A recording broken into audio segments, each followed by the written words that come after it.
All right, guys, we're a little live early, a couple minutes early. Let's get this show on the road. I got to silence my phone. I hope all of you do the same.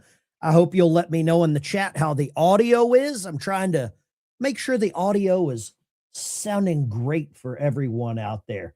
But I think it is absolute time to enjoy what is about to occur. We're about to see the greatest show on earth. Donald Trump. Hey, Gene, just let you know I'm watching with you tonight. Gene, I'm going to tell you right now, I've got something special that I broke out. I actually got this in the mail today. And Gene, you were the first person I thought of. Got me a new coffee cup, The Vast Right-Wing Conspiracy. You like that? Charter member of the Vast Right-Wing Conspiracy. This is an absolute relic of a coffee cup from the Limbaugh area. And I'm having a cup of tea. But there you go. Smash the like and subscribe button. Let me know where you're tuning in from. If you're a veteran in the chat, if you are a first responder, let me know where you're watching from. And please consider joining the member as a channel. That is where we really that's where we really grow, right? We're a grower, not a shower. So thank you for tuning in.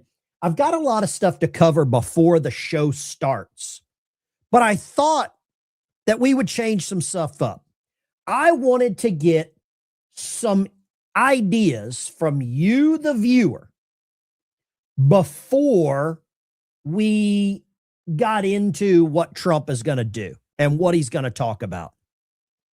Because I think a lot of you are probably, I think a lot of us are frustrated with what's happening in the United States. I think there's a lot of us that are frustrated with what's occurring across the country, occurring down at the southern border, occurring with everywhere, occurring on Earth. Yeah, I saw that, occurring on Earth.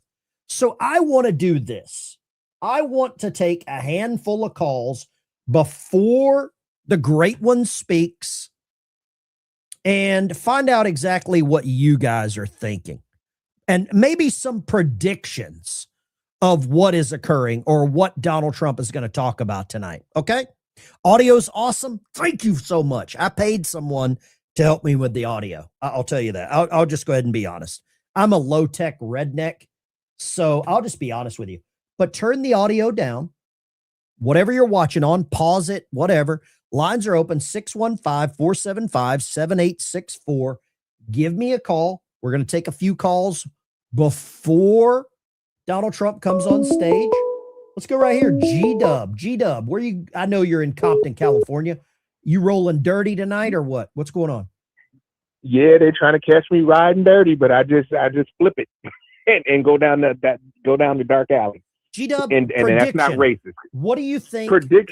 Prediction for the State of the Union tonight. What are your thoughts? What do you want to see? He is going to rip ass because he knows that they got their little stupid protests and their little counter things that they're doing. They got like 5 different ones. They can't even be united. So he is just going to blast through all of the accomplishments. Is everything that you want to see? That's what I want to see. They said he was going to tank the stock market. The stock market is up. They were saying that inflation was going to go through the roof because of his tariffs, and inflation's at the lowest it's been. They were saying that the crime is going to go up, and it's the lowest in 120 years, and murder is 101 years or something ridiculous. My people was picking cotton the last time crime was this low. You know what I'm saying? G-Dub, thank you for calling. I'm going to grab some more calls. I want to see what all everybody right, else is y'all. thinking. God bless you. Let's talk. Line 2. What are your thoughts? What do you want to see tonight from the president?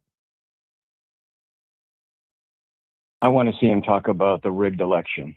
About the electioneering, the investigations into that. How important is that to you on a scale of 1 to 10? A 10. A 10? Okay. I can't disagree with you. He's accomplished so much else. I think we all want some justice for what happened and what we had to live through. Thank you for calling. God bless you. Let's grab some more calls here. Let's get them on here. I want to know what you think the president's going to talk about. Bobby, Tennessee, shoot me straight. What you got? Hey, Ben, hang on. I'm trying to turn this thing off. What do you want to talk about? What do you I think you wanna want to see the see- president talk about? I want to see him talk about first unity, because he's the president for all Americans. Okay. Then I want to see him transition into tearing that butt up Okay. on the Democrats, and they're the cause of the disunity. Okay. He's got to define who he is and who they are. Okay. You want unity. I got you. I hear you. Okay. Okay. Bobby, thank you very much. I'm going to grab some more calls. They're lining up. I was going to call Travis. I think he's out of prison right now, or out of holding cell, or wherever the hell he's at. Let's go right here. Line 3. What do you want to hear from the president tonight? I'd like to hear about the election and the Save America Act. Save because America I Act. think That's we need that important, more isn't it? than anything. And he'll have all enough senators right in front of him. He should be able to get it passed right then and there. Thank you Got for the your vice call. president behind him. Thank you for your Thank call. you, I Ben. appreciate you. Yes, ma'am. Let's go right here. Save America Act was the last caller. That's what she wanted to hear about. What do you want to hear about from the president tonight? I think he's going to talk about fraud. Nick Shirley's there. Nick Shirley has been invited. He's there. He's there. 75, Saw him interviewing. 75 Democrats said they won't attend. It's going to be an empty house. Thank you very much. Let's grab this one. Line 3. The calls are flying. What do you got? Hey, Ben, this is Lauren. How you doing? The United States Never Up. Talked to you before. Hey, the Democrats have already sit there and said that they're not showing up at all. Yeah. Tonight. Is that And I is think that that's what disrespect to the American people, or just disrespect to the president? Oh, disrespect to the president and the American people. Congressman down here, Cuellar, he was the only Democrat that voted for the Save American Act. Okay. And he's a Democrat, and he's up for re-election with a powerful Republican. I'm going to grab this next caller, brother. Thank you. Let's go here. What do you think? This looks like an Alabama number. What do you got? This is J-Rod, Ben. What's happening, brother? Yeah, I think Donald Trump's going to blow the daggone lid off the whole 2020 election deal. Okay. Going to have some big names in there. I don't know what all he's going to talk about. He talks about everything, but J-Rod, let me ask you this. Let me ask you this. Go ahead. If it was a Democrat president and Republicans chose not to show up, what would be the narrative that the Democrats spun? Say that again now. If it was a Democrat president and Republicans refused to show up, do you think that the Democrats would be in full meltdown, making accusations about racism, fascism, all this other stuff? Yeah, mainstream media, Democrats, it'd be talked about from now on, man. All right. I appreciate you, J-Rod. God bless you. Thank you for all your support. Roll Tide. There we go. Lines are open. Lines are open. We'll be going over there in just a few minutes, but I wanted to get some ideas. Let's go Troll under the bridge. What you got, Troll? Hey, I think he's going to provide actual proof, documented proof of the Russian hoax. He's going to name names, and I think that's why the Democrats are also running, because they know a few might be arrested at that spot. I say lock the doors and then lock them all up. Take care, Troll. God bless you. Let's go right here. Line 3. What you got? Hey, Ben, this is Gene from Maine. Just want to give you a call. I have a right-wing conspiracy cup exactly like yours. Charter member? Charter member? Yes, I am. Yes, I am. 15 years ago, I got this. Isn't when I it subscribed beautiful? to the Limbaugh letter. Somebody sent me this. I got it in the mail today. This is awesome. My inaugural drink out of it tonight.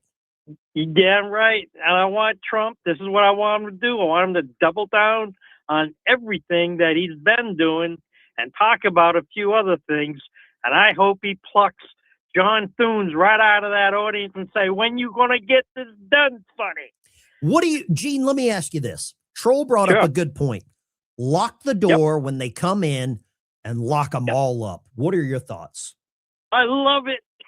Do it. Do it.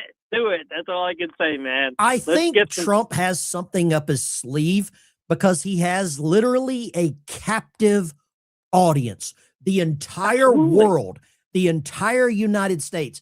There are people speaking with whistles and clicks, throwing spears at rhinos that are going to be watching this on their iPhones tonight, Gene, and we're 2 of them. God bless you, Gene. Thank you very much. God bless you too, brother. There we go. Gene, I know you're still listening. Send me your address. Send me your address. Let's go right here. Line 3. We're fired up, baby. I am happier than a 3-peckered goat. Wisconsin. I just going back into the guy's question about, well, what if, the Republicans didn't show? Who cares if they show up? Who cares? They're a bunch of jerk off. Who cares if they call us this and that and the other? Nobody cares. They don't have the effect. They want to get a rise out of us, and they're not going to get it. Let me grab this other one. Brother, I hear you. We don't care about the name calling. We're winners. Line 3, go right ahead to 808. I know where you're at. You got good weather. Aloha from Hawaii. Aloha, mahalo from a Howley in Arkansas. What you got, ma'am? I'm a Howley too. I wanted to bring up that President Trump will probably make a few digs at the Supreme Court ahead of the birthright citizenship I love it. issue. I love it. The Supreme Court has earned every dig they get. And I thank you for calling. Mahalo from the Hawaii. Man, we got people everywhere. We got a lot of people watching. Make sure you chime in the chat where you're watching from. $20 super chat. Trump is going to earth-shattering news tonight. Get freaking ready.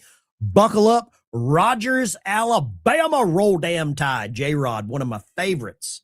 I just want to say this. If you're a member on the channel, there's 6 packages that are going out tonight to random 6 members. Line 3, go right ahead. Okay, this is God Bless America. Good evening, God bless America. Thank you for being one of my moderators. I'll tell you what I want Trump to do. I want him to deem the Democrat Party as organized crime syndicate, and I want them all up on RICO nationwide.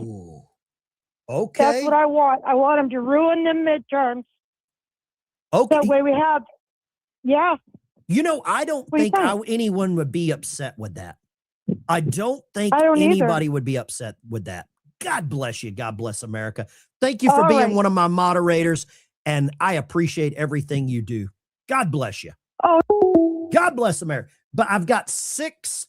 If you become a member on the channel, I'm going to pick 6 random members to send out 6 treats. No tricks. Line 3 hung up on me. There we go. Ashley Naylor became a member. Let me do this. Let's do a little poll here. Do you think Trump drops? I think he drops info on the cartels. Do you think he drops info on the cartels and what's about to happen? Because I think Monday or Tuesday, hell, during the speech, he might drop some warheads on foreheads during the speech. Why not? Let's go right here. Line 3, light it up. Let's hear it. Hey, what's going on, Ben? I'm calling you from Norwich, New York. I don't want to be a doomer. I think Trump's just going to go over all of his wins. I want him to, like the last lady, announce all these RICO and this, that. I think he's more slick than that, and I think things are just going to keep rolling out, and the rest are going to start happening, and things are going to start happening. You know what I think? What was your name? I didn't catch your name. My H. Welder's my name in chat. H. Welder in the chat. I believe Trump going over all the wins is like throwing holy water on a vampire. The Democrats can't stand it because they've accomplished nothing. They accomplished nothing under Biden except us to be invaded. Trump is removing their voter base. He is lowering inflation. He has shut the border, which is the supply of Democrat voters, and he's kicking them out. And Nick Shirley there is the ultimate troll of the Democrat Party. Having Nick Shirley there and him recognizing him is absolutely the ultimate troll of the Democrat. And you know who else is going to be there? Erica Kirk. And I am happy that she's going to be there. God bless you. I am too. God bless you, H. Welder. Lines are open. MAGA justice cometh. Is Nick Shirley a giant FU to the Democrat Party? H. Welder just became a member. Sabrina, I can't even say the last. Sabrina Pino, thank you for becoming a member. Ashley Naylor, new member. Grump, new member. Cindy Williams, new member. Nice hair, Cindy. I used to have that same style. Let's go here. Line 3. Go with me, line 3. What you got? What's your prediction for tonight? Hey, it's Sean from Reno again. How you doing? Sean in Reno. Talk to me. You know, I am so glad you're there. Thank you for your service. But also, I think he's going to definitely talk on the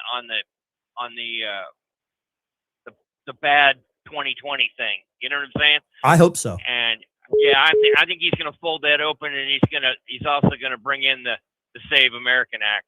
And he's going to pressure them, and I want to see that. You know what I'm saying? Sean, I'm going to grab this next call. All right, go ahead. God bless you, Sean in Reno. Eunice, New York. What you got, Eunice? Bring it. Okay, hey, Ben.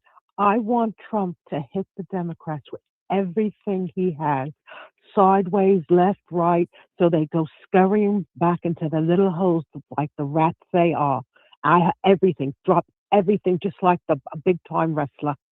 You know, I think the best thing Trump can do, if he stays on topic with the wins, the Democrats have no argument. Eunice, thank you for calling. Let's grab this one. Dawn in New York. It's been a long time. Hey, Ben, it's a great night for a State of the Union. President Trump is going to be a feel-good night tonight with the USA hockey team and all these great stories. But I think he needs to go nuclear on, Mexico, what's going on there, Iran, and also New York City. I hope he drops something on New York City tonight. You know what I think would be the ultimate troll? Is if Donald Trump put the master at arms at the door and he said, I want you to check ID for anybody coming in. Yes, Ben, that's brilliant. That's what I would love. Show me some ID, bitches. Thank you, Don. God bless you, Don. Check ID at the door. You want to freak some Democrats out? Check ID. Apparently, I've got to show you this. I know none of you would ever believe it. Thomas Massey's going to be sitting with the Democrats as a symbolic gesture of how much he hates America. Let's go right here. Come on down, line 1. The Price is Right. What you got? How you doing, buddy? You know, I'm happier than a 3-peckered goat. Nice. Hey, this is Dave W. I drop comments all the time. I'll tell you what I want to see. I want to see him drop one hell of an MOAB where the Democrats will be no recovery for them tomorrow morning. You know, having this many Democrats in one building, do you know do you know what that reminds me of, having this many Democrats in one room? What's that? A KKK rally, because they're all racist. Thank you for calling. This is a Democrat rally. I mean, they invented this stuff. I want to hear all accomplishments tonight. Blue Skies Mom. I got you. But yeah, old Thomas Massey, in a show of his hatred for America, is going to be sitting with the Democrats. Who would have freaking guessed? Thomas Masshole sitting with the Democrats. Did anybody have that on their bingo card? We knew it was going to happen. We knew this would happen. He hates America. He hates Trump. He hates, I think Massey hates anything to do with America. Let me move that down. We can see these chats here. My bad. I'm learning this new system. I got a new system, tighter framing. I got different ears in. Typically my hearing aids play up with this thing. So I'm trying to fix it. I don't have my hearing aids in. So if when you call in, speak up a little bit. I'm as deaf as a board. Let's grab this call right here. Who we talking to? 903 area code. What is your name and where are you calling from, caller? I'm Steve. I'm from Texarkana. Texarkana, I'd like to see Steve. Trump What you say got? what a good job Pam Bondi has done, and I think that would burn the Democrats up. You know, it would burn a lot of the rhinos up too, because there's a lot of rhinos that hate Pam. They are doom black pill. After what I saw today come out about Candace Owens, I believe she's demonic. I believe the people that are in support and doing the work for Candace Owens are demonic. I believe the people that are afraid to speak up and call her a lieutenant for the devil are also weak-minded. That's my opinion. Thank you for calling, brother. I want to show you something here. We're going to trigger the chat. We're going to trigger the chat here for a second. But man, it sounds like the audience is fired up. We got a good stream going. We got good audio. I'm going to turn on the troll blocker. Let's turn on the troll blocker right here. Troll blocker engaged. And how dare you block the trolls? Should we allow the trolls tonight? I don't know. Do y'all want some trolls? He was on Maduro's payroll. Who was? Oh, okay. Okay.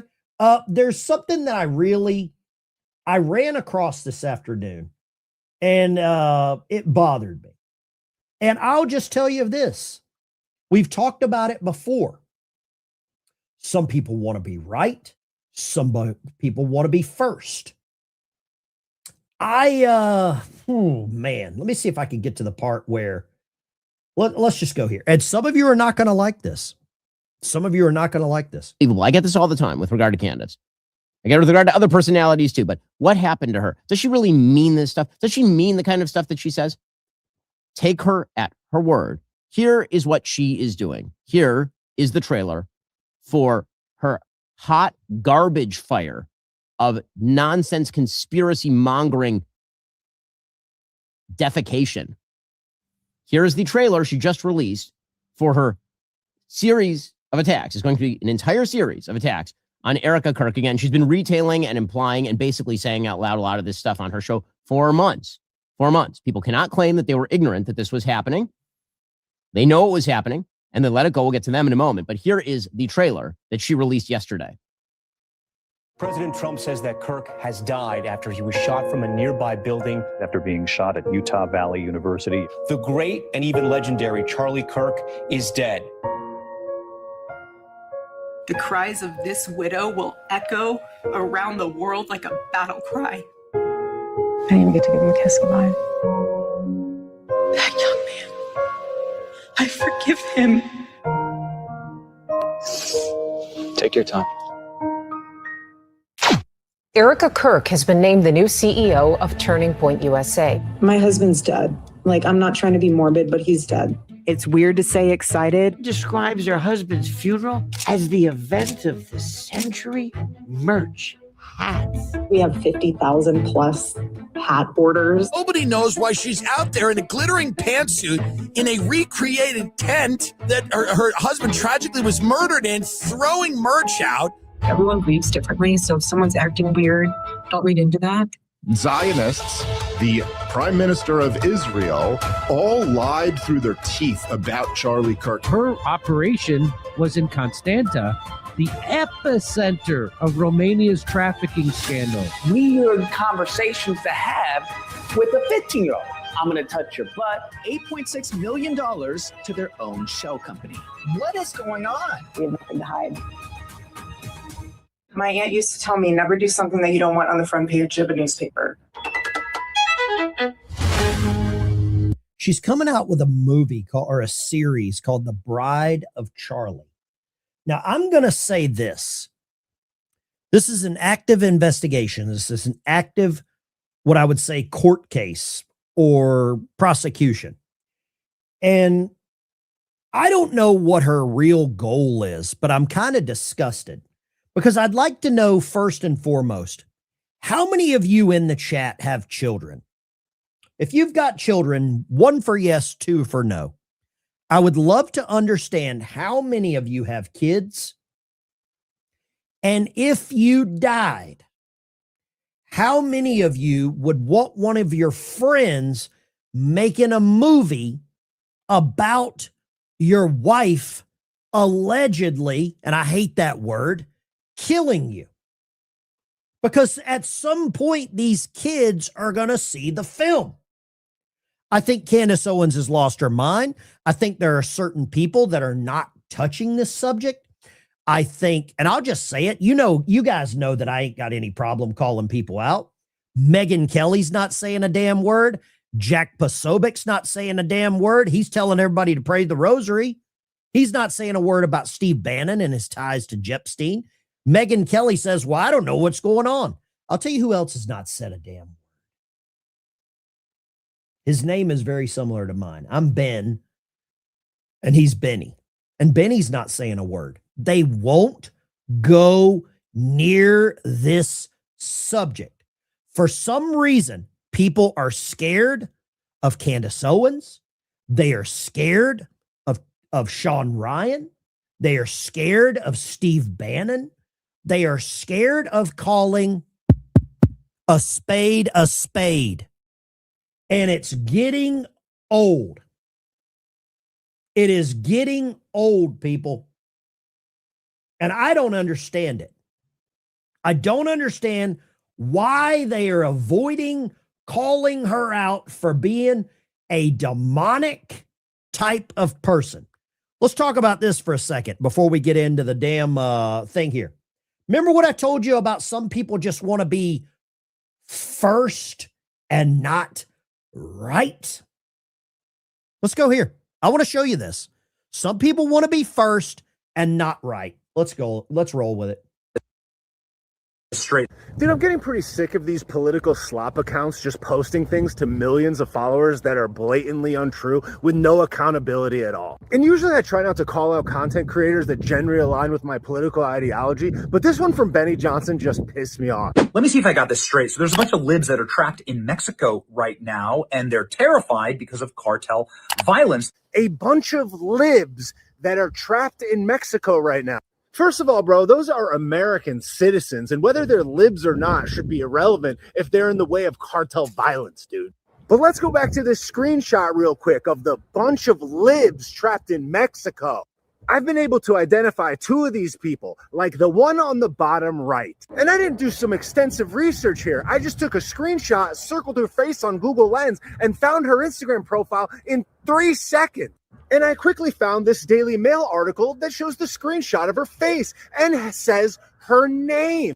And this supposed lib that's trapped in Mexico is Tracy Lane. It says right in her profile, proud patriot. And go figure, you see what else I found? She already follows me. And then after I looked her up, I noticed that people were already in the comments. The lady on the right is not a liberal. This person goes, she is, and they go, nope, and they tag her account. And then I saw this.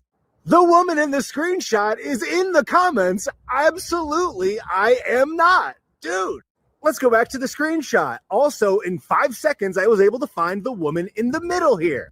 And that is Kayla Gibson. She boasts beauty and fashion content. Then I found her on Instagram. I don't see a single political mention or a single comment about anything political on her page at all. She's talking about dieting tips. She's talking about GLP-1. She's talking about fashion. She's talking about being a healthy woman over 40, dude. I actually went as far as scrolling through her videos for the past 6 months and even looking at the reposted videos on her Instagram, and I don't see a single political anything on her page at all. Now let's go back to Tracy Lane, the woman that was on the right. You know who she follows other than me, of course? She follows Benny. Not only that, I went to some of the videos that she's reposted on Instagram recently, and I see a lot of familiar faces that people on this account would recognize, including videos where she talks about the border. That took me 2 minutes, dude. And I was going to cook the rest of his video, which has all tons of problems as well. But I think I made my point clear here. If you're going to put somebody's face in a video and explain why it's perhaps justified that they don't get rescued from cartel violence, the least you could do is figure out whose face you're putting in the video. And this dude gets interviews in the White House. Do better, dude, before you push something to millions of people, bro. Let me see. If you're going to put out something, try to be right. Get close to the truth. Don't be first. Being first is not the goal here. I'm going to tell you right now, if I get something wrong, I try to own it. I try to own anytime I'm wrong. And there's a lot. I always say I'm not the smartest person on this channel. The people in the chat are the smartest person on this channel. Without a shadow of a freaking doubt, you all are the smartest people in the room. I want to grab some calls here. We're going to get back to some calls. I just made sure to check and see what's happening with the state of the union. I almost said status of the union. The status of the union. The state of the union. I'm going to say status all night now. Lines are open 615-475. Give me a call. I want to let's put this right here. Let's put this. My buddy, whatchamacallit, Bruno sent me this. We're going to put this right here. On the air. Callers, please turn down the audio. Let's put that right there. James in the communist state of Virginia. What do you got, James? Hey, Ben. Hey, I'm following you on your new YouTube channel. Thank you very much, James. I appreciate that. You're a good man. Hey, I love those two little dogs you got. They're not dogs, they're kids. I love my dogs. My old dog, Fred, he's 14. I rescued him. His name was Ben when I went to get him from the rescue. I got him out of Clarksville, Arkansas. I was walking out with him. There was an old guy in bib overalls and like an old train conductor hat, like the engineer hats. And he said, I was coming to get that dog. And I said, oh, I'm sorry. He said, he said, well, that's going to make you a fine dog. And I said, what's your name? And he said, Fred. And I said, from right then, Fred's got his name, Fred, because I couldn't have my wife calling Ben and me coming and the dog coming. James, what would you like to say tonight? What would you like to say? Well, I had a revelation. I done figured out something. Okay. The communist Democrats, the reason they hate Trump and have TDS so bad is Trump has done several things to them. The first thing is he closed the border and he cut their supply of children off. Really? That they were harvesting. Oh, yeah. Absolutely. And the second thing, he cut their damn drugs off that they were using. Two things that Hunter Biden really enjoyed. That's right. And the third thing, he cut their damn illegals off, their votes to stay in power. That's it. I figured it out. I agree. Ben, I can't wait for the State of the Union. You have a good night, buddy. God bless you. You got a great call in there, James. Really appreciate you. Lines are open, 615-475-7864. Patriot Bruno gave me this little thing right here. It says, on the air, please, callers, mute the audio before calling in. Don't be that person. Gosh, I love that. I could just, I could tap that right there. You hear that? You guys are the best. I don't care what anybody says about you. I don't care what Thomas Massey said. You know what? Have we got anybody from Texas? Do we have any callers, listeners, people in Texas? What do you guys think of a guy by the name of Steve Toth? Let's go. Oh, God. Heidi, I don't even know why I'm talking to you. You're in Canada. The last time I cared about Canada, I've never cared about Canada. I've never cared about Canada. What do you got, Heidi? I just want to say that I watch the State of Union every time, and I'm really looking forward for it. And I'm glad I'm watching it with all of you. Heidi, let me ask you this. What does it feel like knowing that you're not from the greatest country in the world? Well, maybe the second greatest. Second is okay for me. You think Canada's the second greatest country in the world? Well, yeah, I think so. Okay. But Heidi, not right now because, we know what's going on with our problems. Yeah. I know about our problems, but I mean, if we can get Heidi, I hate to say it. Heidi, I hate to say it. Tonight is the State of the Union night. I don't mean any disrespect. No, but I don't care about Canada. In. I really appreciate you. No, but I called in to say that I'm just glad I'm watching it with you because I watch it all the time. Heidi, you're a good human being. I don't care if you're Canadian. And I love Trump, so I can't wait to see what he has to say. I hope he trolls the hell out of Canada, too. I hope. Well, I hope he trolls the hell out of, our stupid globalist one world order piece of shit. God bless you, Heidi. She had to drop a 4-letter word in there. I love it. All right. We got anybody from Texas? Because Texas, I'm probably going to upset you. Have you heard of a little complex in Texas called Colony Ridge? It sounds very friendly. It sounds like a really nice place to live if you, you know, want to do some praying 5 times a day, right? Is that what you want? Are you familiar with Colony Ridge? Let's talk about Colony Ridge for a second, and then I'm going to show you something. There is a congressional race in Texas, and it's for a gentleman, well, a couple of guys.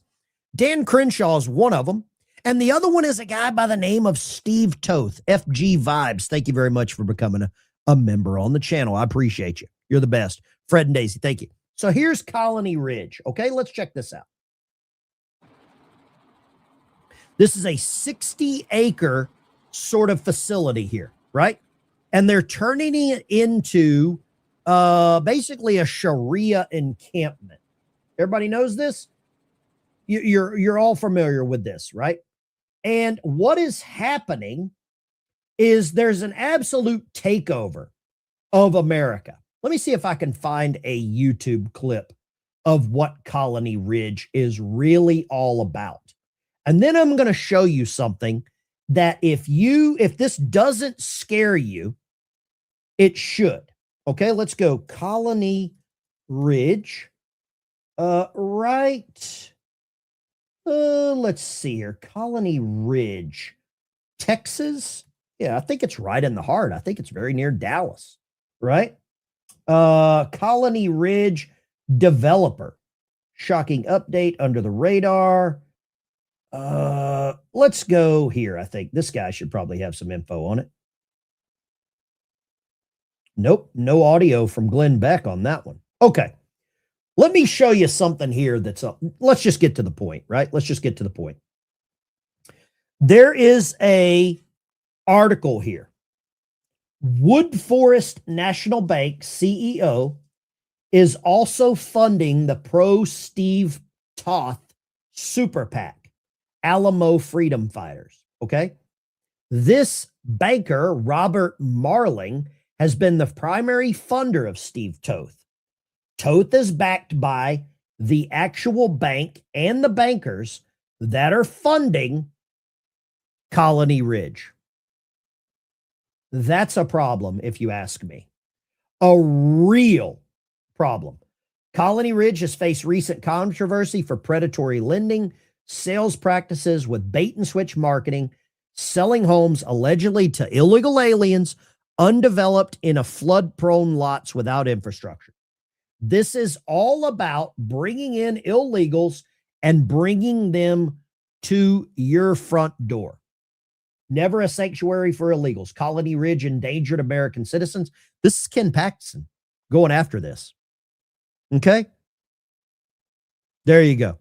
This is a real problem for what's happening in Texas.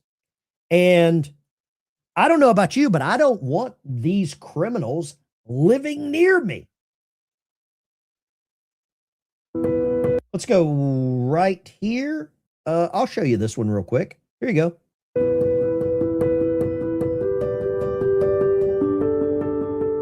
Colony Ridge, the largest development in Liberty County and the fastest growing community in the state of Texas. With 42,000 plots of land and counting, stores, restaurants, businesses, and land as far as the eye can see. It's the American dream. But what's the real story behind Colony Ridge? And who are the tens of thousands of people who have made this land their own? I think so. It's a good place to live. Natalie Ramos loves her new community. I do. I bet she does love her new community and all the criminals that are there. Let's grab some, but this is a problem. Steve Toth, I'm going to just tell you, when I started to see this and I started to see what this is about, you've got a choice. Do you want Dan Crenshaw or do you want Steve Toth? One's funded by criminals. The other one's a decorated Navy SEAL. He's done stock trades. He's not done near the stock trades that Marjorie Taylor Greene has done. I'll just tell you that. I'm not endorsing either one, but in Texas, you might have to make a choice. And I don't know about you, but one that has been on the battlefield might be the better choice. That's just up to you to decide. That is all on you. Let's grab some calls here. I want to talk just a few more minutes before the great one comes in. The lines are open, 615-475-7864. Somebody said put the number up. It's right up at the top. If you can't see it, you probably don't need to call. Helen Keller could see that. Fred and Daisy. Bongino called out Candace today. He did. Bongino dropped the hammer on her. Let's go right here. Line 2. What do you got, line 2? Hi, I'm calling from Michigan. Michigan, you got problems. Gretchen Whitmer, right? Oh, yeah, she's a witch. What would you like to say? I'd like to talk about, does anyone remember when Pelosi ripped up the State of the Union address in front of the world and never got paid for it? Yeah. Yeah. You've got to call back next time when there's no audio in the background. I've tried to be so nice. I try to be nice, but that's okay. You can call back later on whenever the audio's down in the background because the echo really plays things up. Lines are open, 615-475-7864. Give me a call. Love to understand what you think about this Colony Ridge thing and what is going on with Texas, what is going on with this sudden infatuation with criminals across the country. 504 area code. Where are you calling from? Louisiana. What you got to say tonight, sir? The finale. You are gonna. I told you were gonna be get tired of winning, and we're just getting started. We're 300 and I believe 99 days into the Trump presidency. I don't think there's anybody in the chat that will say that they were tired of winning. Are you tired of winning? No. But I'm saying that's going to be his finale. I'll tell you this though, with the amount of people that are literally gunning for Trump, he said it the other day. He doesn't know how much longer he's going to be around because of the amount of people that are gunning for him. Right. I believe there will be another attempt on Trump's life. I hope it's unsuccessful. This is the best president that we've ever had, in my opinion, in the last 150 years. And I don't know if people realize how good he is until he's gone. We didn't realize how good he was until Biden was in. It's not that Biden was horrible. He was, but it was such a disparageous, it was such a gap in greatness to the gutter. It was so insane. What would you like to say? I'm sorry I cut you off. That was it. Just that he's going to say that, you're going to get tired of, I told you were going to get tired of winning, and we're only just getting started. Yeah. Who do you think the leader of the Democrat Party is right now? I don't know. Sadly, I don't think anybody else is either. I don't think they do either. Thank you for calling. God bless you. Appreciate you. There we go. Let me see if I can find this real quick. Bongino went off today on Candace Owens. Absolutely went off. Let's go here. Let me just play this, and I'm going to go make myself a cup of coffee. I'm going to play this. I'm going to make myself a cup of coffee. I think this is worth watching. This is absolutely worth watching right here. And thank you for the 10 memberships. DC Power, Jan, $10 super chat. Thank you very much. I think so. We'll see. Even an old 51 years old, I don't walk around all day terrified about my security situation. Maybe I should, but I don't. I'm nobody's victim. I chose a public life, and sadly, this is a part of it. Erica didn't choose this, man.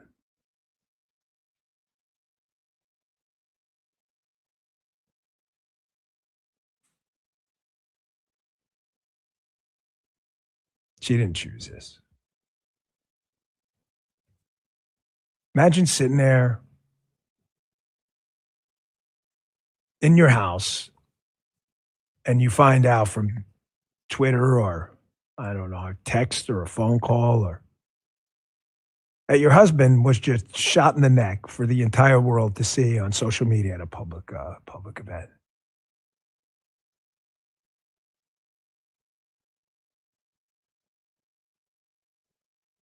I can't imagine that.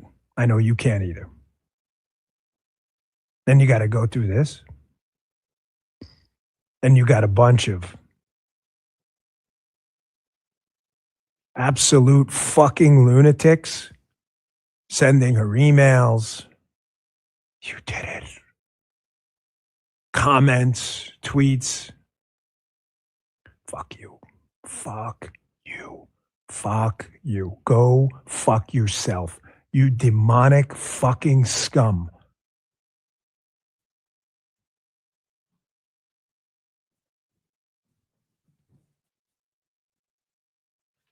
For as much as I hate what just happened, I wish ill on no one, and everyone should restrain their emotions from the other side because they are not on our side. Everyone. Once you go down the road of violence, there's no turning back. There's always someone stronger than you, man. Always.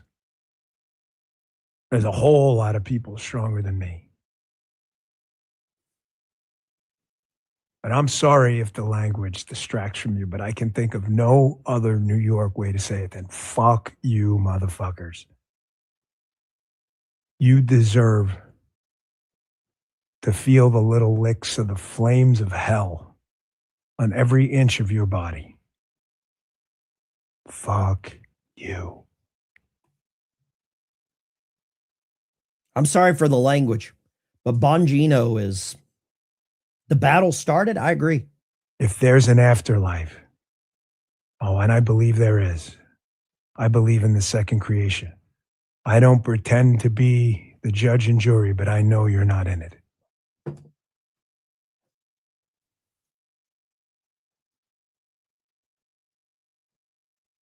I got to tell you, I've been doing this for a really long time now.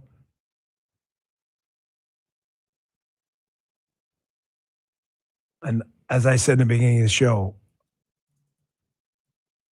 I walked into the dark forest. I didn't know where it was going to go. I did not have this all mapped out because I don't know what to say. People have tried being nice. People have tried screaming and yelling. People have tried a middle of the road approach. Nothing works. Ignore it, it metastasizes. Address it, it metastasizes. I wish I had the answer. I can only make decisions for me. I can't make decisions for you as to what you want to watch or what you don't. This isn't about views or who's popular or who's this. I don't care. I'm just telling you I'm making a decision for me now. I don't want to be any part of that.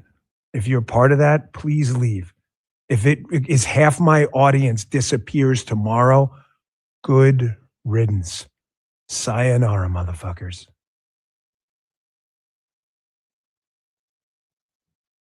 I don't want you. Nobody else wants you here. The people who watch this show don't want you here. Sane people, and that is a majority of us, hate your guts. We don't want you. Nobody wants you. You were the spawn of Satan. I promise your parents, alive or dead, are looking at you now in horror that they spawned a demon. Your last name will live in infamy. Your kids will deny knowing you. I don't want anything to do with you. I see you out there. I know exactly what you're doing. You can just go. It's not an airport. You don't have to announce your fucking departure. Just go. I'm the anti-clicks view guy. I don't want you. Your views, your clicks, nothing.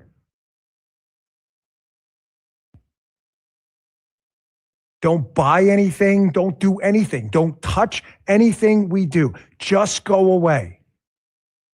I know you can't because you have to spread your cancer everywhere. But we've got warriors in this audience too who don't want to listen to your fucking bullshit either.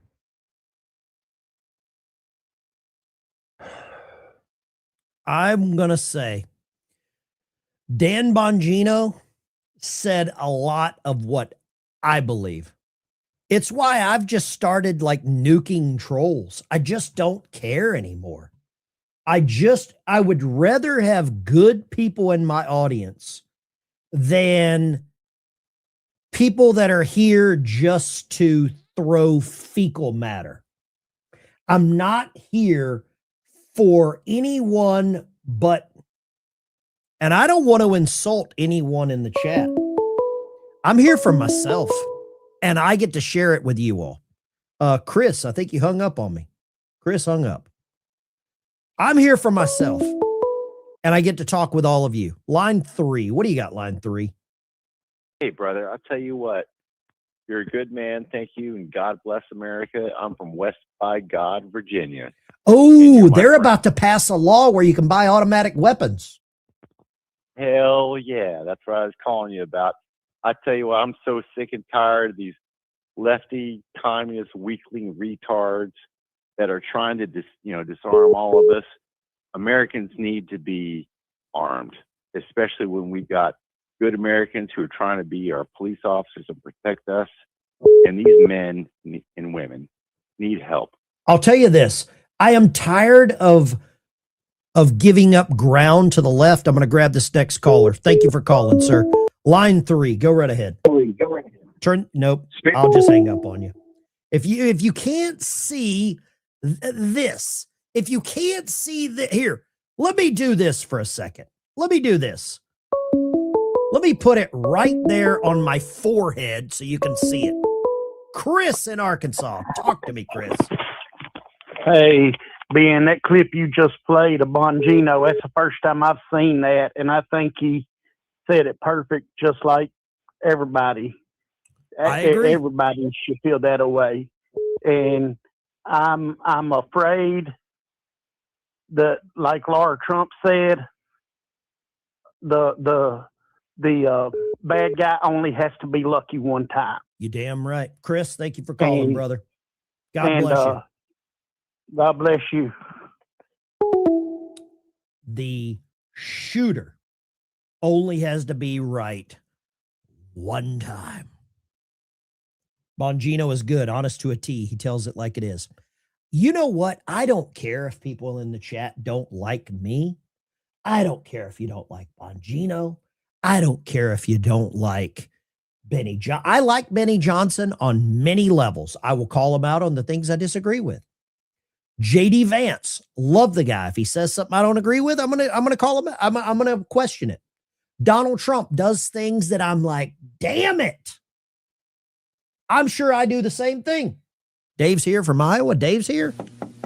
Dave's not here. Who is it? It's me, Dave. Open up, man. I got the stuff. But Dave's not here. I believe Bongino nailed it. What is happening is an infectious cancer in the conservative movement. What does that say? Ben, let me see here. Do you like Bongino? I want to see this. I want to see, or actually, who how about this? Who do you trust? Let's go here. And lines are open. If you want to call in, feel free. Pick it apart. Let's go here.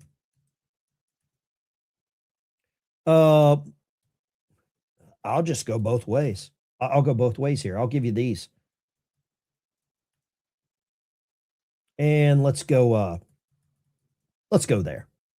I won't even put my name in there because I don't want you to trust me either. I don't want you to. Doubt everything. Lines are open. 615-475-7864. It looks like the State of the Union. I've got the image up here. I'm happy to show it to you. It looks like everything. They're just all walking in.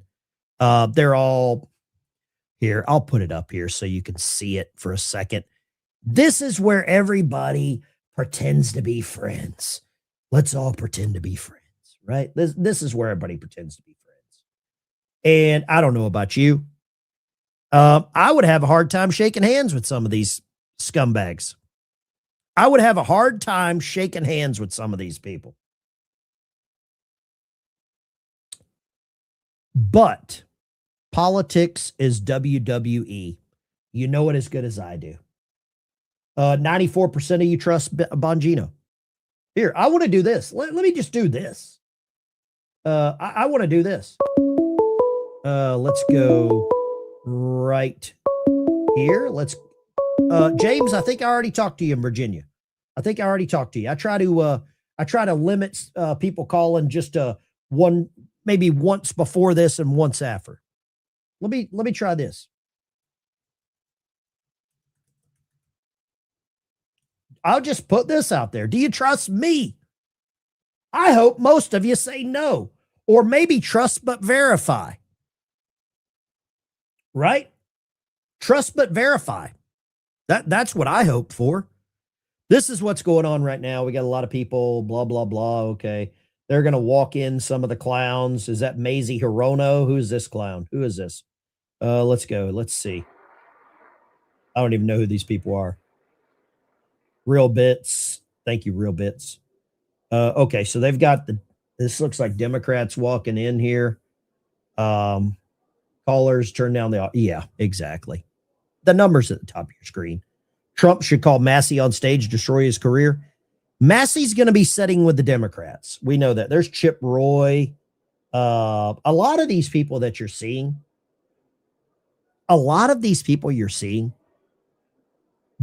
have forgotten they work for us. That's what kind of scared. They're public servants. For some reason, they forget that they work for us. That's what bothers me, guys. That's what really, really bothers me. And I hope it bothers you all. Okay? Let's go here. Let's see what else we got going on. Let's see here. There's a lot of people making money off this, aren't they? Yeah. Okay. Yeah. This is, I hate to say it's a clown show, but it's a clown show. The clown car pulled up and a lot of them got out. We'll come back to this in a second. I can't watch these people just. This is a self-licking ice cream cone is what this is. Let's grab some of this stuff here. This is a preview of what some of the people said they were going to see tonight. Let's roll it.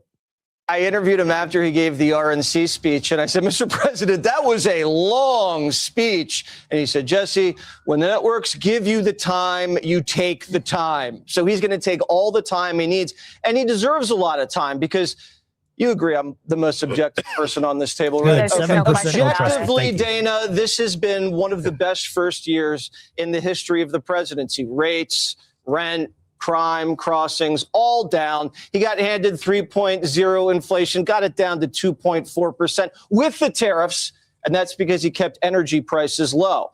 He's going to try to press his advantage with the Democrats because he's going to announce things that no one can sit down and not clap. He's going to announce all of these great metrics, like baby bonuses. He's getting $1,000 for a new baby. How are Democrats going to sit there and not clap at that? He's going to announce Maduro's capture. He might bring Maduro out in handcuffs and say, yeah, I got him. How are Democrats not going to clap? So that's going to be the big contrast tonight. But then he has to lay out a very ambitious agenda. What's he going to do next? What is it going to be? It might be a surprise. It might be voter ID, but he's got to make sure the House and the Senate keep pushing the agenda forward. We could see some surprises. And then he's got the midterms. And so he's got to frame it. The Democrats, if you give them power, if you have the Republicans keep control, what's the difference? And we saw the difference. The Democrats were just in power and they blew it. So we can't go back to that. He's got to push the agenda forward. And then finally, you mentioned it, Kellyanne, this is America's 250th birthday. And how fortunate it is for the president to be president during the 250-year birthday. So you'll hear a lot of themes of patriotism, of American exceptionalism, and he'll have some personal stories. We can talk about heroism, and you'll see the hockey guys out there, and everybody will be clapping for the hockey guys. The hockey guys might not even know what's going on because they're just a wee bit hungover. But if we can just keep this momentum going, I know you're not going to change things right away, still kind of hungover from Bidenomics, but if he could just make sure the country understands where we were and where we're going, think we'll be in a pretty good place to restore the American dream. Harold? I think he's onto something. I really think he's onto something that we're going to see. We are going to see a spectacle. And I believe Donald Trump is going to exude confidence. He's going to go down the rabbit hole of wins. And the Democrat Party is going to shrink and shrivel just like they have in the past. Let me see if I can grab this. Let's go right. Let's see here. Put this up here. See if I can pull that up right there. Boom. There we go. Let's see who's walking in here now. Let's see here. What do we got? Oh, there's Senator Kelly. Oh, gosh. Is he talking to the Supreme Court? He's talking with Elena Kagan. Yeah, it looks like he's here's waiting. the Supreme Court that hates America. Huh? You like that? You've got to love it when the Supreme Court morons. There's Barron and Ivanka. Ben, did you see that message James Carville gave to Trump on X today? I did not see it. I try not to even go near James Carville. I think he's a lunatic, to say the least. But I'll check it out. Thank you very much. I will check that out. Let's go. Let's see what we've got. Oh, there's Ivanka. What a beautiful woman. She announced Graceful. earlier that she was bringing 2 young female students who exemplify 2 of her policies related to AI education and foster youth. J-Rod, thank you so much. You can see how Barron Trump. J-Rod says he doesn't trust anybody but his mom. Oh, that's my channel sponsor tonight. Chapter 332-867-1305. If you're on Medicare, give them a call. They're going to help you find the best plan for you. Mr. Dykes, where did you get the 250 hat? Somebody sent me that. Somebody sent that to me. It's beautiful, isn't it? Liberty Bell, Eagle, and the Statue of Liberty. Absolutely beautiful. Let me show you something else here real quick while we're waiting. I want to show you something that was very I thought symbolic of what's going on. Where is that? Dad burn it.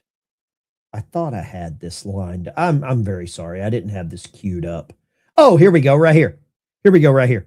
This happened over the Capitol today. This happened over the Capitol.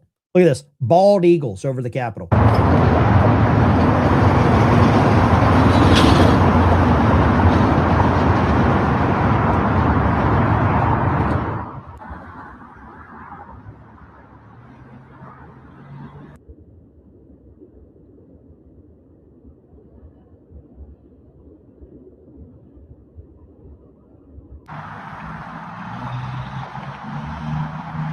Bald eagles flying over the Capitol. That's so symbolic. It's so symbolic of what America is built on. I just love it. I absolutely love what we're seeing right now. It's just so many wins. Let's go here. State of the Union. We'll pull this up. Wait, where was that? We'll pull this back up here real quick and get back into there. I can't watch CIA broadcasting service. They're horrible. Let's go here. Let's go right there. Okay. Let's get us some audio. Policies, which, let's be honest, do still poll remarkably well with MAGA or Republican voters, but there have been major concerns raised in the last several weeks and months about whether or not ICE and CBP are simply going too far. You have to also think about all of the foreign policy questions the president has to answer for.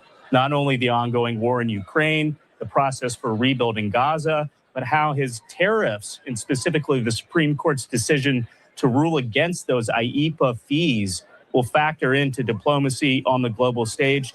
It's going to be difficult because, again, Donald Trump wants to take a victory lap. He's notched 1 year back into his 4-year second term. But again, Republican officials are pressing the White House.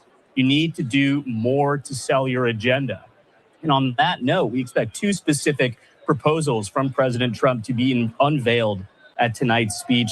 The first is a deal that they are signing with these AI giant manufacturers across the country, where they will see electricity rate spikes offset for American households. We know electricity and the cost of energy has been a major concern for voters. The second, he's going to push Congress to pass through the reconciliation process a new set of tax reforms that didn't make it into the one big beautiful bill last summer. That's going to be a steep hill to climb ahead of the November midterms. And John Thune told us, the Senate Majority Leader, that this one might be a hurdle that's too tough for them to pass, given how caustic this election will be. I've spent the last hour or so looking at members of Congress enter this building, Democrats, Republicans alike. A number of Democrats are protesting this speech by not showing up. By the way, DHS Secretary Kristi Noem has entered, along with Susie Wiles, DNI Tulsi Gabbard in the room as well. Let's talk about Congress, Christian. How would you characterize the president's current relationship with congressional leadership in both parties? And what legislative priorities realistic? These guys are going to keep talking here for a few minutes, so we'll go on. We'll move on and we'll come back. I'll make sure and I'm monitoring this. We are going to get back to this in just a second. This is in California. This is just in California. And Catherine Herridge is a great investigative reporter. What's the issue in the California public school system, K through 12? The main issue is that there is an epidemic of sexual abuse in the state. By teachers, by coaches, and by other school employees. It wasn't until 2012 you could actually file a lawsuit, a civil lawsuit for damages as a victim of sexual abuse in California. And since then, our firm alone has filed dozens. Our firm alone has discovered over 350 or 360 perpetrators, teachers.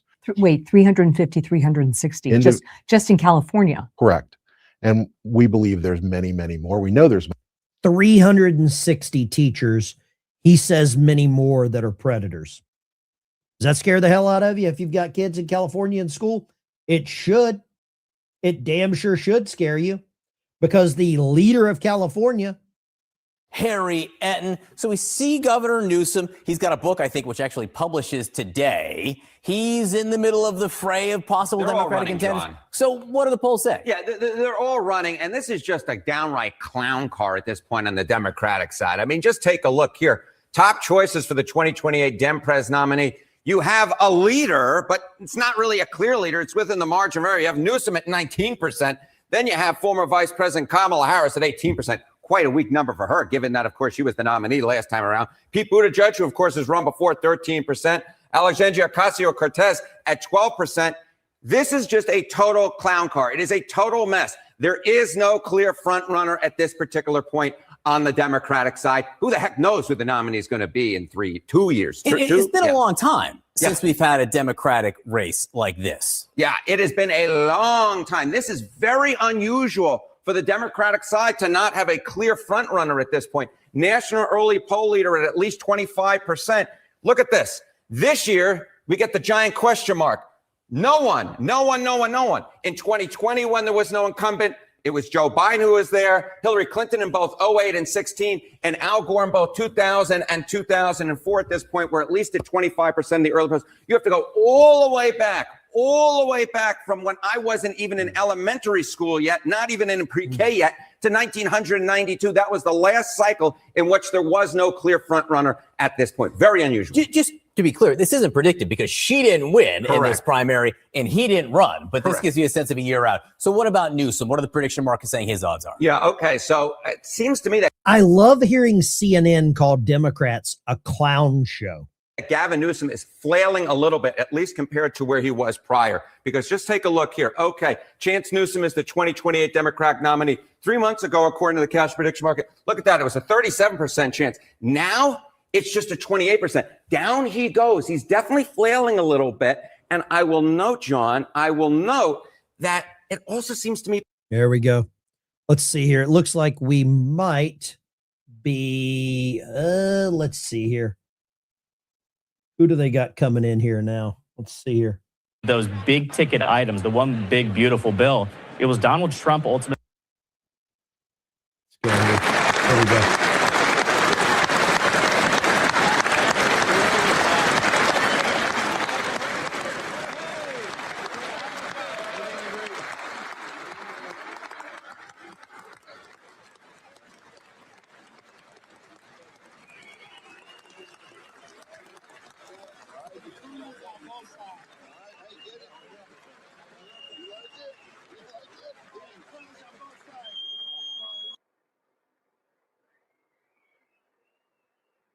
There we go.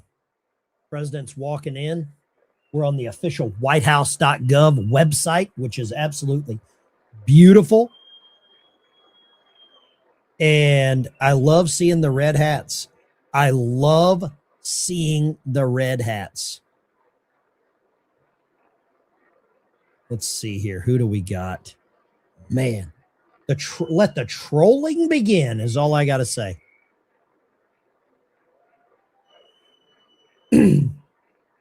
Here, we'll go back over the other channel real quick so we can grab we'll get a little more audio in here. The official White House page is not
yeah, the sound is low. They're not on a microphone yet.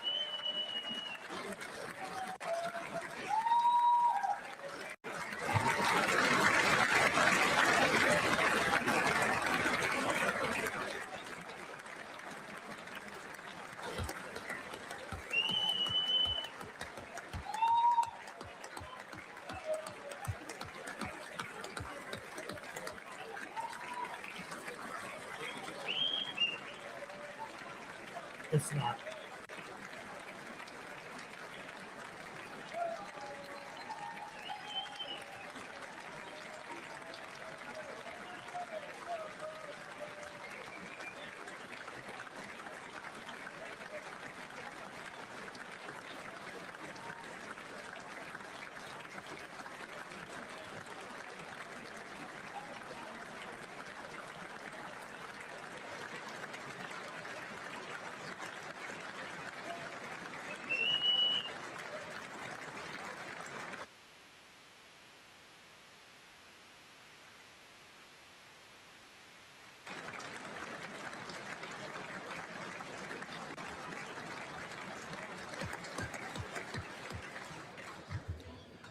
Members of Congress, I have the high privilege and distinct honor of presenting to you the President of the United States.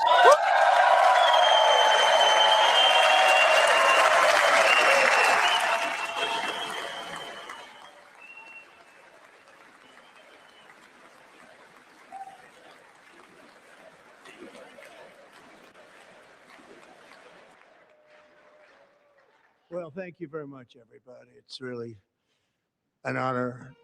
Speaker Johnson, Vice President Vance, First Lady of the United States.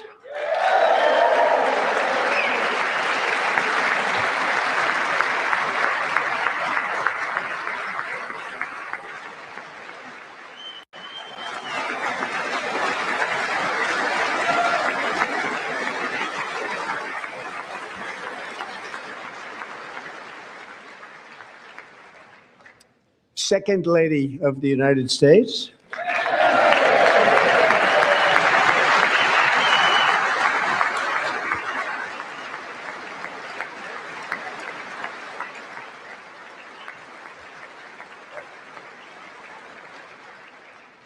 Members of Congress and my fellow Americans, our nation is back, bigger, better, richer, and stronger than ever before.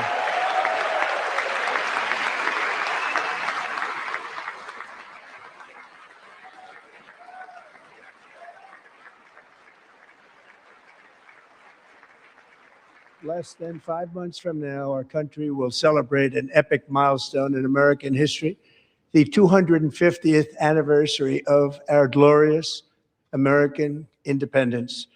This July 4th, we will mark 2.5 centuries of liberty and triumph, progress and freedom in the most incredible and exceptional nation ever to exist on the face of the earth. And you've seen nothing yet. We're going to do better and better and better. This is the golden age of America.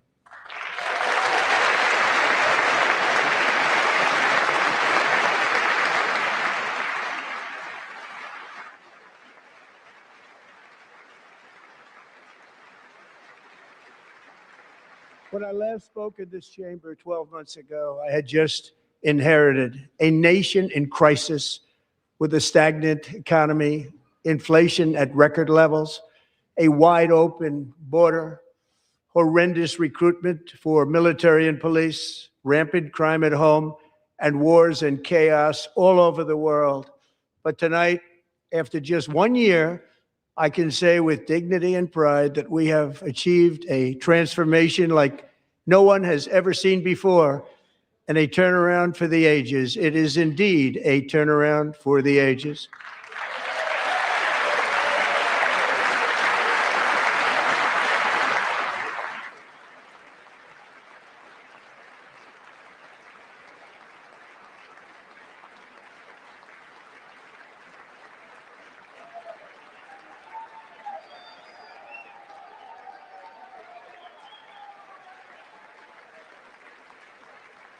And we will never go back to where we were just a very short time ago. We're not going back. Today, our border is secure.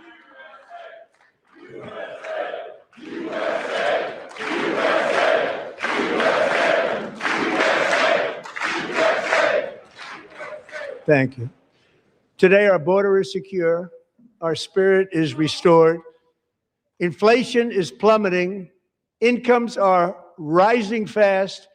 The roaring economy is roaring like never before, and our enemies are scared. Our military and police are stacked, and America is respected again, perhaps like never before.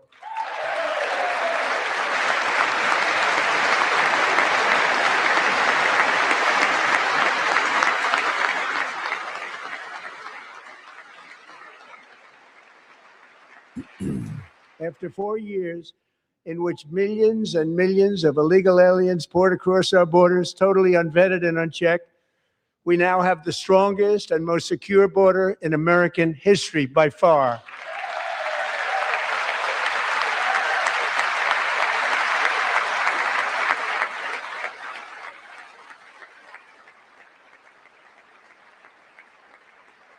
In the past 9 months, 0 illegal aliens have been admitted to the United States.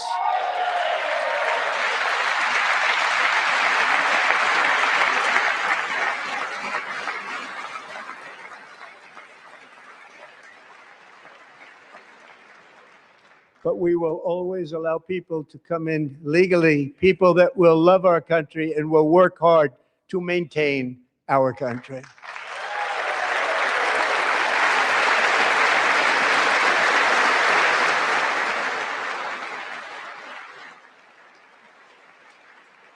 The flow of deadly fentanyl across our border is down by a record 56% in 1 year.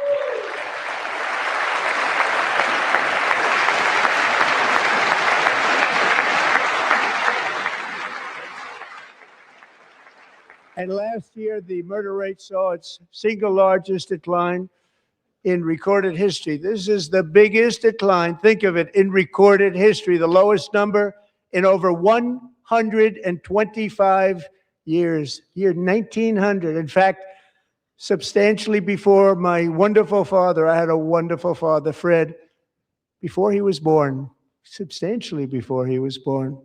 That's a long time ago. He wouldn't like me to say that, but that's a long time ago. The Biden administration and its allies in Congress gave us the worst inflation in the history of our country. But in 12 months, my administration has driven core inflation down to the lowest level in more than 5 years. And in the last 3 months of 2025, it was down to 1.7%.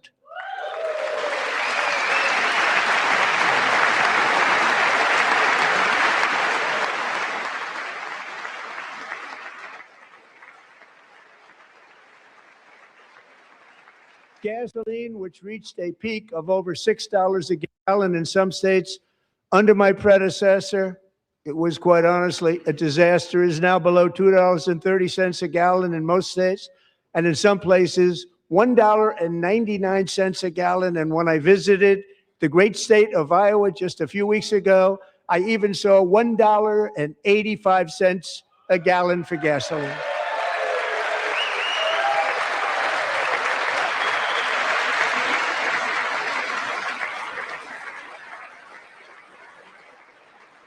Mortgage rates are the lowest in 4 years and falling fast, and the annual cost of a typical new mortgage is down almost $5,000 just since I took office. 1 year. And low interest rates will solve the Biden-created housing problem while at the same time protecting the values of those people who already own a house that really feel rich for the first time in their lives. We want to protect those values. We want to keep those values up. We're going to do both. And we are going to keep it that way. The stock market has set 53 all-time record highs since the election. Think of that, 1 year. Boosting pensions, 401ks, and retirement accounts for the millions and millions of Americans. They're all gaining. Everybody's up, way up. In 4 long years, the last administration got less than $1 trillion in new investment in the United States. And when I say less, substantially less. In 12 months, I secured commitments for more than $18 trillion pouring in from all over the globe.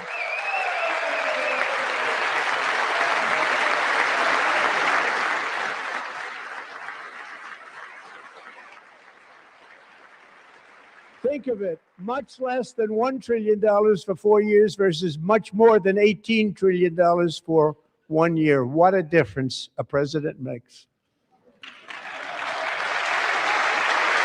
A short time ago, we were a dead country.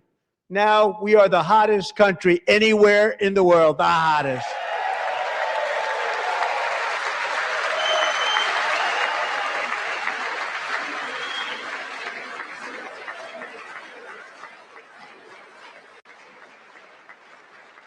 As thousands of new businesses are forming and factories, plants, and laboratories are being built, we have added 70,000 new construction jobs in just a very short period of time. It's getting bigger and bigger and stronger. Nobody can believe what they're watching. American oil production is up by more than 600,000 barrels a day, and we just received from our new friend and partner, Venezuela, more than 80 million barrels of oil.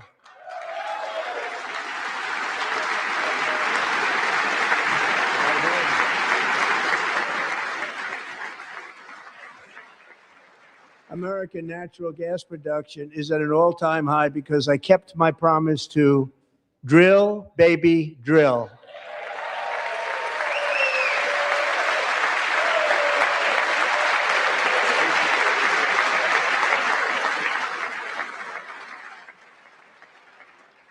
More Americans are working today than at any time in the history of our country. Think about that. Any time in the history of our country, more working today.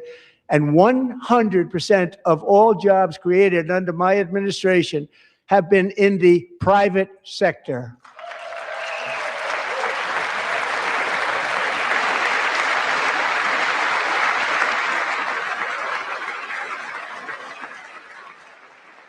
We ended DEI in America.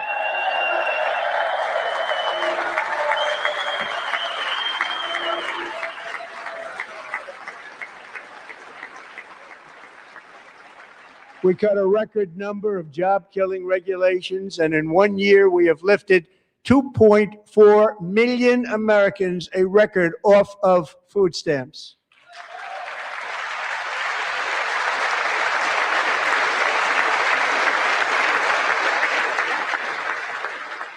And for all of these reasons, I say tonight, members of Congress, the state of our union is strong.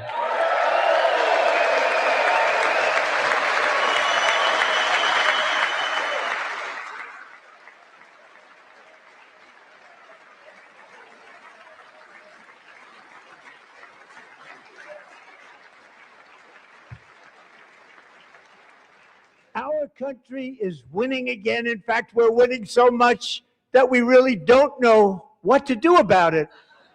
People are asking me, please, please, please, Mr. President, we're winning too much. We can't take it anymore. We're not used to winning in our country.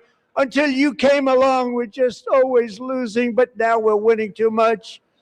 And I say, no, no, no, you're going to win again. You're going to win big. You're going to win bigger than ever. And to prove that point, here with us tonight is a group of winners who just made the entire nation proud.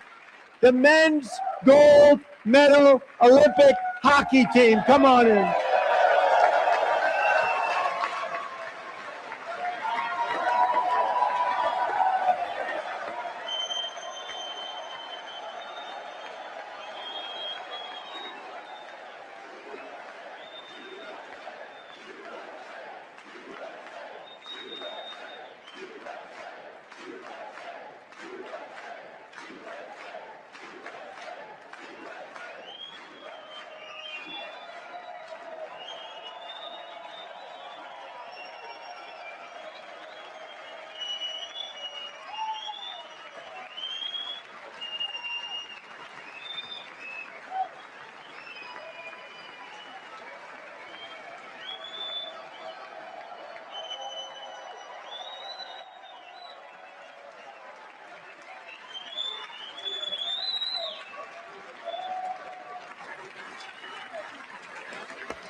Go ahead. Ladies.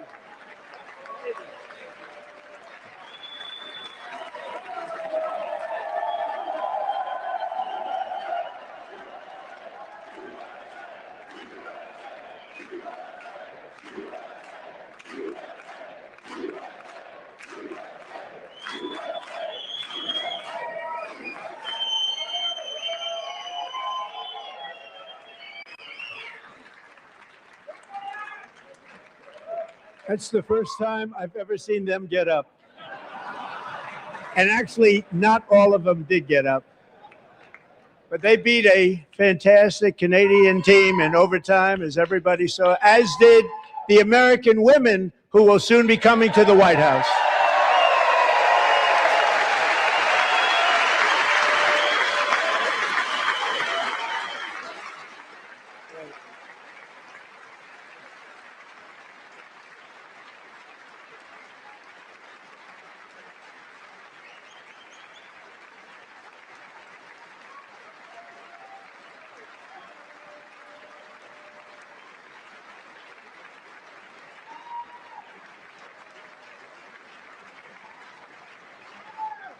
They were in the Oval Office before. And I just want to say a second very big congratulations to Team USA. But I have to say that, and I told them this, and we took a vote of the team. I said, anybody votes no, I'm not doing it.